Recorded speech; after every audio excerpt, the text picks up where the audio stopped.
ये एक ऐसा पार्ट है इस चैप्टर का कि अगर केवल आपने क्लासिफिकेशन याद कर लिए बीटा ब्लॉकर्स, पहले कोई मत जाना, केवल आपको क्या याद रख लेना है, आपको याद रख लेना ऐसे सॉप टी, कैसे कि बीई करने के बाद B person can go for MBA. Classification of beta blockers, classification of beta adrenergic blockers, beta adrenergic blockers के क्लासिफिकेशन की हम यहां पर बात करेंगे। ये एक ऐसा पार्ट है इस चैप्टर का कि अगर केवल आपने क्लासिफिकेशन याद कर लिए बीटा ब्लॉकर्स के बारे में, केवल क्लासिफिकेशन आपने अच्छे से याद कर ली, तीन तरह से यहां पर मैं आपको क्लासिफाई करना बताऊंगा। अगर केवल आपने क्लासिफिकेशन याद कर लिए तो आपको बहुत कम जरूरत पड़ेगी अंदर जाके पढ़ने की, क्योंकि क्लासिफिकेशन से मैक्सिमम चीजें कवर हो जाएंगी। क्लासिफिकेशन से कैटेगरी भी कवर हो जाएगी, क्लासिफिकेशन से उनकी जनरेशन भी कवर हो जाएगी, क्लासिफिकेशन से ये भी कवर हो जाएगा कि वो क्या एडिशनल एक्शन वहां पर दे रहे हैं। ठीक है, तो यहां पर ये बहुत इंपॉर्टेंट पार्ट है, यहां पर हम स्टार्ट कर रहे हैं classification of beta adrenergic blockers. तीन तरीके से बीटा ब्लॉकर्स को हम क्लासिफाई कर सकते हैं। पहला तरीका है अकॉर्डिंग टू रिसेप्टर, दूसरा है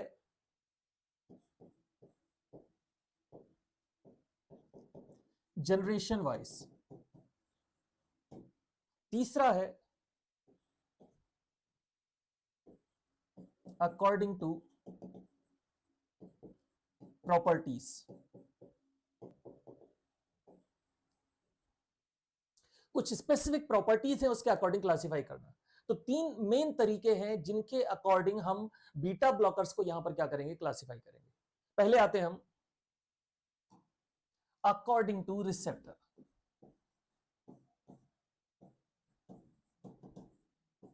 classification of beta blockers according two receptors means आपके बीटा ब्लॉकर्स कौन से रिसेप्टर्स को ब्लॉक कर रहे हैं, बीटा 1 को ब्लॉक कर रहे हैं, बीटा 2 को ब्लॉक कर रहे हैं, दोनों को ब्लॉक कर रहे हैं, या एडिशनली बीटा के अलावा अल्फा को भी ब्लॉक कर रहे हैं। तो किस तरह का ये इफेक्ट शो कर रहे हैं, उसके अकॉर्डिंग हम यहां पे क्लासिफाई कर सकते हैं। Non selective beta blockers,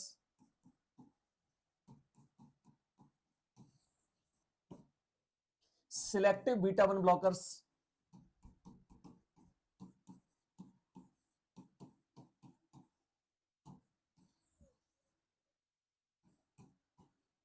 selective beta 2 blockers.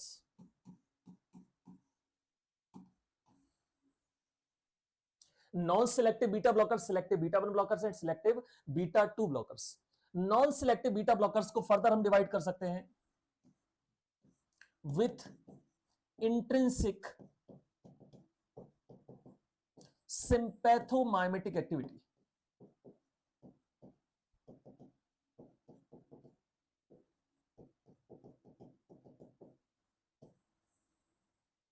with intrinsic sympathomimetic activity, without intrinsic sympathomimetic activity,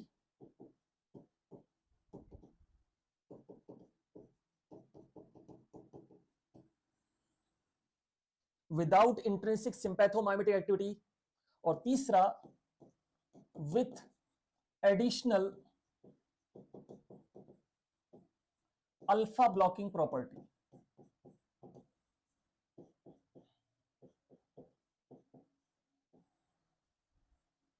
with additional alpha blocking property, alpha receptor को एडिशनली क्या करेंगे, ब्लॉक करेंगे। With intrinsic sympathomimetic activity means जो आपके ड्रग हैं वो बीटा ब्लॉकर्स हैं, लेकिन कुछ सिंपैथोमाइमेटिक एक्टिविटी भी शो कर रहे हैं, इंट्रिंसिक सिंपैथोमाइमेटिक एक्टिविटी भी क्या कर रहे हैं, वो शो कर रहे हैं। इसमें यहां पर एक ही ड्रग है आपका पिंडोलॉल।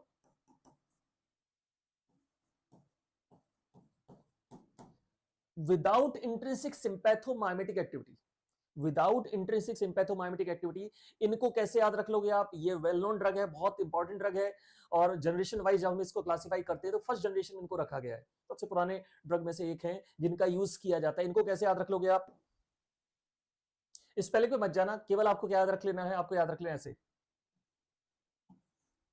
सॉफ्टी। कैसे याद रख लोगे? सॉफ्टी, सॉफ्टी से आप ऐसे बना लेना, ट्रिक बना लेना, softy without intrinsic sympathomimetic activity. ठीक है, without without intrinsic sympathomimetic activity कैसे याद रख लोगे? सॉफ्टी से याद रख लेना। सोटालॉल, प्रोप्रेनोलॉल, बहुत ही फेमस ड्रग है आपका प्रोप्रेनोलॉल एंड टिमोलॉल। सोटालॉल, प्रोप्रेनोलॉल एंड टिमोलॉल याद रख लोगे, सोटालॉल, प्रोप्रेनोलॉल एंड टिमोलॉल। तो विदाउट इंट्रिंसिक सिंपैथोमाइमेटिक एक्टिविटी वाली ड्रग हमने कैसे याद रख ली है? ट्रिक क्या बना ली? Softy, सोटालॉल, प्रोप्रेनोलॉल and timolol. अब हम आते हैं with additional alpha blocking property, non selective में ही with additional alpha blocking property. इसमें दो तो बहुत फेमस है, लेबेटालॉल, कार्वेडिलॉल। इसके अलावा दो और लिख लेना जो कंपैरेटिवली नए हैं, बुसिंडोलॉल एंड मेड्रोक्सोलॉल। बुसिंडोलॉल एंड मेड्रोक्सोलॉल ये अल्फा रिसेप्टर के साथ साथ किसको ब्लॉक कर रहे हैं? बीटा रिसेप्टर को भी क्या कर रहे हैं? ये ब्लॉक कर रहे हैं, इसलिए क्या बन गए? Non selective. क्या बन गए? ये नॉन सिलेक्टिव बन गए। ठीक है, विथ इंट्रिंसिक सिंपैथोमाइमेटिक एक्टिविटी में एक ही था आपका पिंडोलॉल, और विदाउट इंट्रिंसिक सिंपैथोमाइमेटिक एक्टिविटी कैसे याद रखा हमने? सॉफ्टी से याद रखिए। विथ इंट्रिंसिक सिंपैथोमाइमेटिक एक्टिविटी में आप ऐसा बोल सकते हो पिंड से आए हैं। ठीक है, पिंड से आए हैं पिंडोलॉल, पिंडोलॉल बीटा 1 ब्लॉकर्स।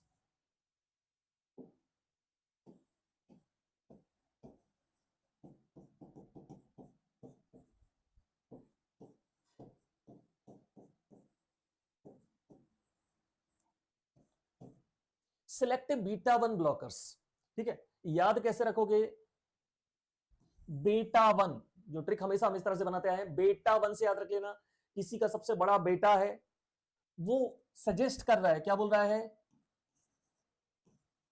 कि बीई करने के बाद a B person can go for MBA. A B qualified person can go for MBA. BE can MBA. Trick क्या बना लोगे इसकी? BE can MBA.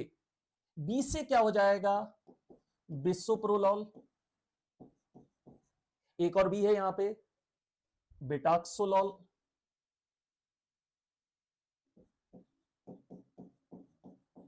बेटाक्सोलॉल, बिसोप्रोलॉल हो गया, क्या हो गया? बेटाक्सोलॉल,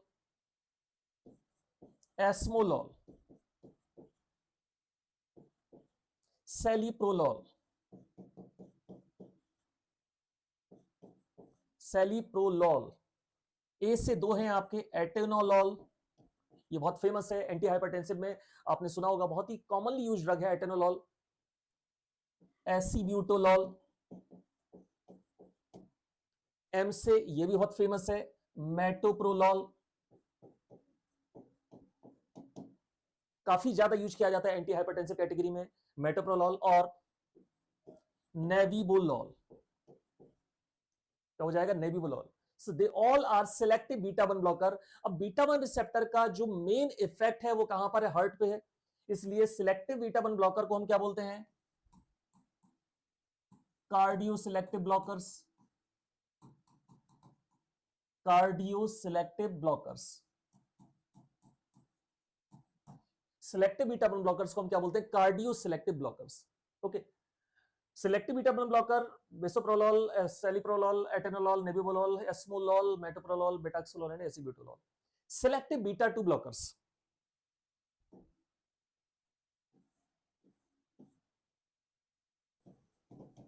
selective beta 2 blockers, they have no clinical significance, इनका कोई भी क्लिनिकल सिग्निफिकेंस नहीं है। और क्लिनिकल सिग्निफिकेंस नहीं है, यही कारण है इस कैटेगरी में आपको बहुत ही कम ड्रग मिलेंगे, गिने चुने ड्रग मिलेंगे। जो थोड़ा बहुत जो इनका यूज है वो या तो टॉक्सिकोलॉजिकल इंपॉर्टेंस है इनका, या फिर इनका यूज कहां पर किया जाता है, रिसर्च में। Like alpha 2 blockers, beta 2 blockers का भी कोई क्लिनिकल सिग्निफिकेंस नहीं है, क्योंकि बीटा 2 रिसेप्टर को अगर आप ब्लॉक करने जाएंगे तो हमें कुछ बेनिफिट नहीं मिलेगा और उल्टा नुकसान होगा। वहां पे ब्रोंकोकंस्ट्रिक्शन हो जाएगा, वैसोकंस्ट्रिक्शन वहां पे होगा, तो कोई बेनिफिट वहां पर नहीं है। तो जो प्रॉब्लम आती है नॉन सिलेक्टिव बीटा ब्लॉकर्स की, वो इसलिए प्रॉब्लम आती है कि बीटा 1 के साथ साथ किसको ब्लॉक करते हैं, बीटा 2 को ब्लॉक करते हैं। तो बीटा 2 ब्लॉकर्स का क्लिनिकल सिग्निफिकेंस नहीं है, इसलिए इसमें जो ड्रग है बहुत ही कम है। और जिनमें उसमें जितने भी ड्रग उसमें दिए गए, इसमें बहुत ही कॉमन है एक ड्रग है ब्यूटॉक्सा में, जो रिसर्च पर्पज में जिसका यूज किया जाता है ब्यूटॉक्सा में। तो ये हो गया सिलेक्टिव बीटा 2 ब्लॉकर्स। तो 3 तरीके से हमें बीटा ब्लॉकर्स को क्लासिफाई करना है। पहला तरीका क्या हो गया, according to receptor, classification of beta blockers according to generation, generation wise.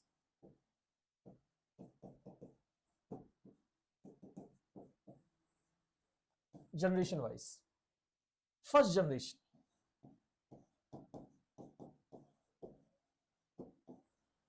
Second generation, और सबसे नए वाले थर्ड जनरेशन।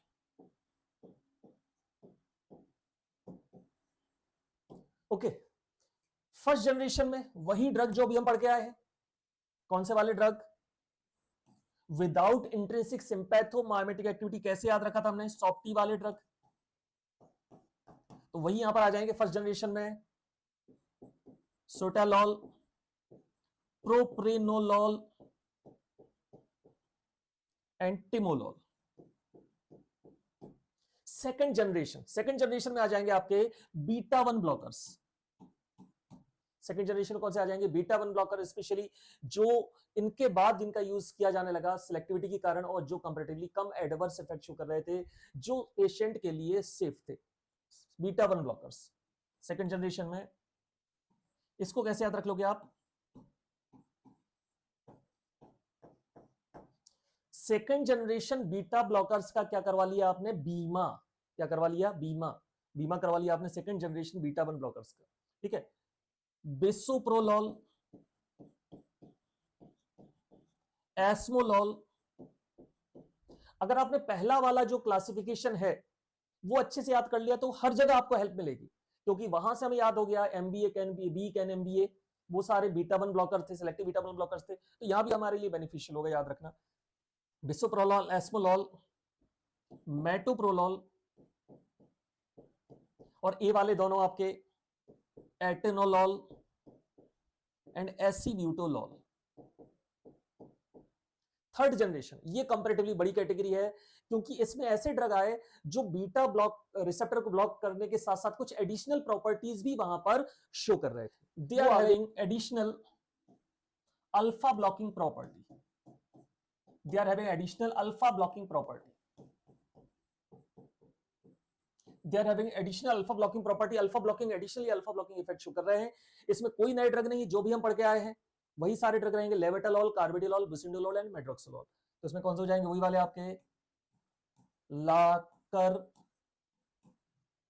बम, लाकर बम, बम को ले जाके आपने काय में रख दिया, लॉकर में रख दिया, लाकर बम, लेवेटालॉल, कार्बिडिलॉल, बुसिंडोलॉल, मेट्रोक्सोलॉल। मैं दोबारा यहां पे लिख नहीं रहा हूं, ऑलरेडी मैंने आपको बताया है, लेवेटालॉल, कार्बिडिलॉल, बुसिंडोलॉल एंड मेट्रोक्सोलॉल, ये हो जाएंगे आपके एडिशनल अल्फा ब्लॉकिंग इफेक्ट जो शो करते हैं।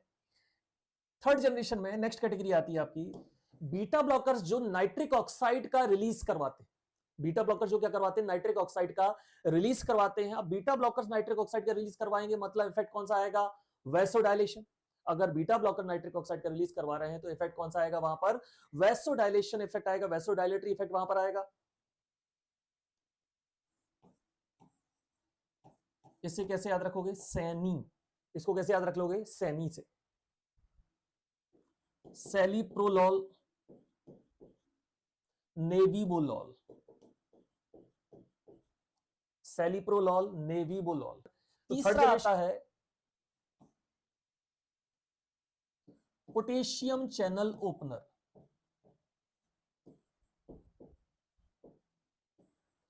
मींस बीटा ब्लॉकर्स जो बीटा रिसेप्टर को तो ब्लॉक कर ही रहे हैं, पोटेशियम चैनल को ओपन करेंगे, पोटेशियम चैनल को ओपन करेंगे, अगेन वहां पर कौन सा इफेक्ट आएगा, वैसोडाइलेटरी इफेक्ट आएगा। तो पोटेशियम चैनल को ओपन करने वाले drug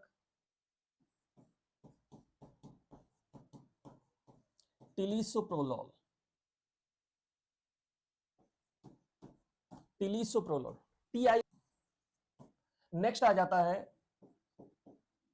calcium channel blocker,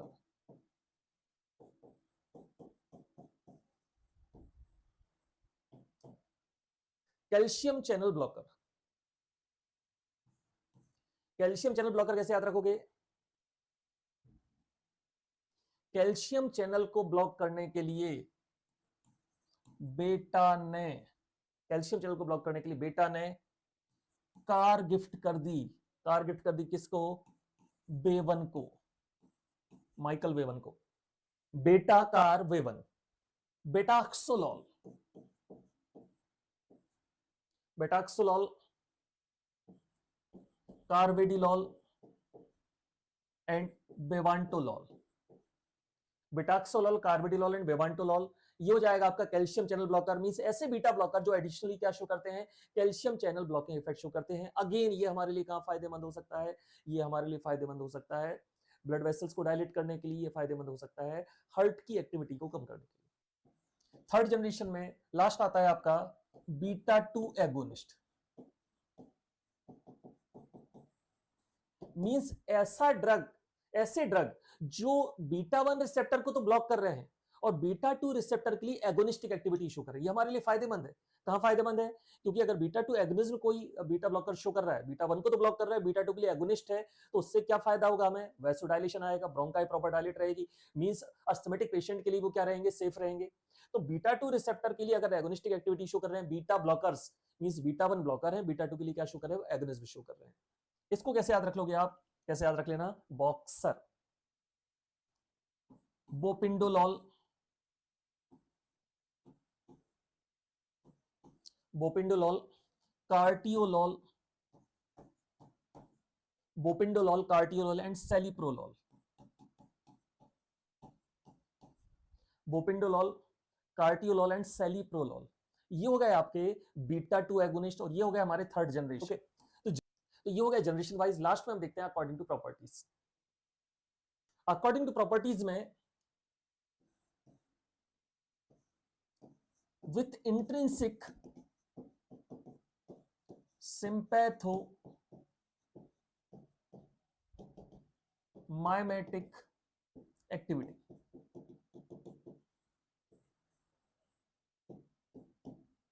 with intrinsic sympathomimetic activity, दूसरा membrane stabilizing एक्टिविटी, तीसरा लिपिड इंसॉल्युबिलिटी।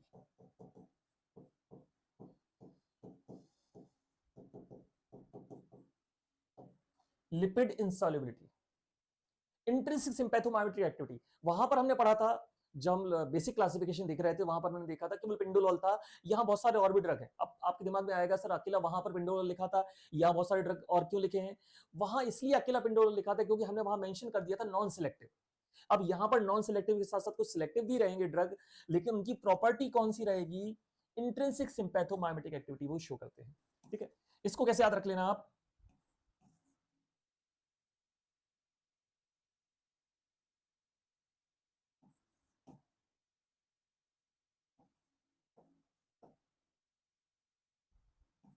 पिन पेन पकाओ, ट्रिक क्या बना लेना, पिन पेन पकाओ, पिन पेन पकाओ, पिंडोलॉल, पेनब्यूटोलॉल, पिंडोलॉल, पेनब्यूटोलॉल, अल्प्रेनोलॉल, ऑक्सप्रेनोलॉल, सेलिप्रोलॉल, एसिब्यूटोलॉल, पिन पेन पकाओ। ये हो जाएंगे इंट्रिंसिक सिंपैथोमाइमेटिक एक्टिविटी वाले। ड्रग जो मेम्ब्रेन स्टेबलाइजिंग एक्टिविटी शो करती है। मेम्ब्रेन स्टेबलाइजिंग एक्टिविटी कैसे शो कर सकते हैं? सोडियम चैनल को क्या कर रहे होंगे? ब्लॉक कर रहे होंगे। और सोडियम चैनल को ब्लॉक कर रहे होंगे मतलब ये हमारे लिए कहां फायदेमंद हो सकते हैं? Treatment of arrhythmia. ठीक है, तो इसमें जो ड्रग आते हैं इनको कैसे याद रख लेना?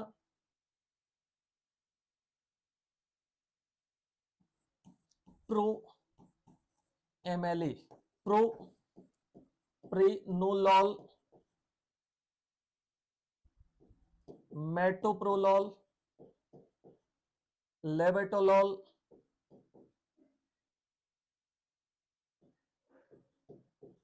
लेवेटोलॉल एंड एसीब्यूटोलॉल। इसमें आपका पेंडोलॉल भी आ सकता है। Lipid insoluble, lipid insoluble means जिनका ब्रेन में इफेक्ट क्या आएगा? बहुत कम आएगा, लगभग ना के बराबर आएगा। Lipid insoluble beta blockers.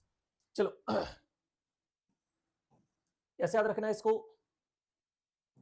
A B C सोना। कैसे याद रखोगे इसको? ए बी सी सोना। ए से दो हैं आपके, ए स्क्वायर बी स्क्वायर। ए से दो हैं, बी से दो हैं। ए से हो जाएगा आपका एटेनोलॉल, एसीब्यूटोलॉल। बी से दो हो जाएंगे आपके बिसोप्रोलॉल, बेटाक्सोलॉल। बिसोप्रोलॉल, बेटाक्सोलॉल। सी से हो जाएगा सेलिप्रोलॉल। सी से क्या हो जाएगा? सेलिप्रोलॉल। सोटालॉल। ना से हो जाएगा नार्डोलॉल। तो ये हो गया बेटा classification according to different properties. ये इंपॉर्टेंट इसलिए भी है क्योंकि अगर आपने ये प्रॉपर्टीज जान ली तो बहुत कुछ इफेक्ट आपको वहां पर कवर हो जाएगा, क्लियर हो जाएगा।